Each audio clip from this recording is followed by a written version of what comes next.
এবার মা আসতেছে হইলো হাতিতে যাবে হইলো দোলনা যাবে। এটার কারণে একটা সম্পৃক্ততা থাকে যে ভালো এবং মন্দ দিক এটা ফেভার করে। অনেক সময় ঘোড়ায় যায় তাইলে আপনার অনেক ক্ষয়ক্ষতি হয়।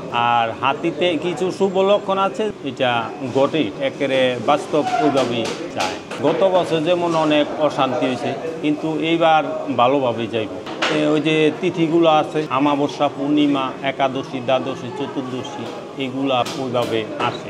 পঞ্জিকা আছে আমাদের, আর ওইখানে যা লেখা থাকবে ওইটাই ঘটে। প্রতিমা যতগুলো আছে, দুর্গা, কালী, তারপরে বিপদনাশিনী, তারপরে মা মনসা, এই ধরনের সব কাজগুলোই করি। কোনো নাই, আমাদের যে প্রতিষ্ঠিত কিছু কাজ আছে ওইখানেই করি, যেখানে অর্ডার দেয়। ওরিয়েন্টাল হয়, অজন্তা, তাইলে সময়টা একটু বেশি লাগে, 20 দিনের মতো লাগে। নিয়ম কারণ তো অবশ্যই আছে, পবিত্রভাবে কাজটা করতে হয়। এটার যে মাটিগুলো আছে ওগুলো মনে করেন 2-3 ধরনের মাটি লাগে।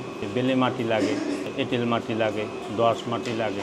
বেলে লাগে আপনার 6 বস্তার মতো, তারপরে এঁটেল মাটি লাগে 5-6 বস্তা। আমাদের মজুরি বলতে আমরা কন্ট্রাক্ট নিই আর 1 লাখ টাকা, 80,000 টাকা। গ্রামে ওই যে ঝড় বৃষ্টির সময় ঘর ভাঙ্গে গেছে, প্রতিমা ভিজা গেছে, প্রতিমা বৃষ্টিতে গলিয়া গেছে, তাদের খাটনিটা তখন আর কি ডবল হয়ে যায়। তখন আবার প্রতিমা কইরা তার রং করতে হয়। বানানোর সময় অনেক সময় কেউ ভাঙ্গা ফালায়, দুটা লাগিয়া ভাঙ্গা যায়, কাজ করতে যাইয়া বাংলে মাটি দিয়া পুনরায় বানাইয়া তারপরে আবার রং দিতে হয়। যার ঘাটে কমিটি যারা আছে, যারা পূজায় দায়িত্বরত আছেন, তারাই করে।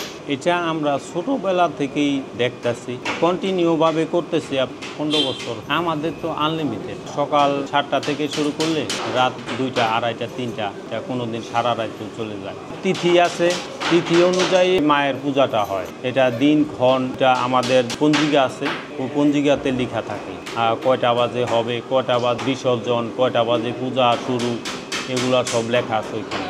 লাইটিংটা ভালো হয়, তাহলে রংটা অনেক উজ্জ্বল দেখা যায়। তো আমি যত অন্ধকারে কালার করে, যত সুন্দর কালার, লাইটিং না করলে ওইটার মূল্য নেই। ঢাকাতে মহানগরের আয়তায় যেই ঠাকুরগুলো আছে, সেই ঠাকুরগুলো যেটা প্রথম হবে সেটারে পুরস্কার প্রাপ্ত করে, প্রথম, দ্বিতীয়, তৃতীয়। রাতের বেলার আলোতে মায়ের উপর লাইটিংটা পরে মায়ের প্রতিছবিটা তখন আরো উজ্জ্বল হয়ে ওঠে, লাবণ্যময় দেখা যায়। মায়ের অনেক হাসি দেখা যায়, মায়ের যে আদি রূপ ওই জীবন্ত হয়ে এটা মাঝে মাঝে এটা উপলব্ধি করা যায়। আমার বাবা বা বড় ভাইয়েরা যে কাজ করছে ওইটা আধ্যাত্মিকভাবে কিছু প্রকাশ পাইছে।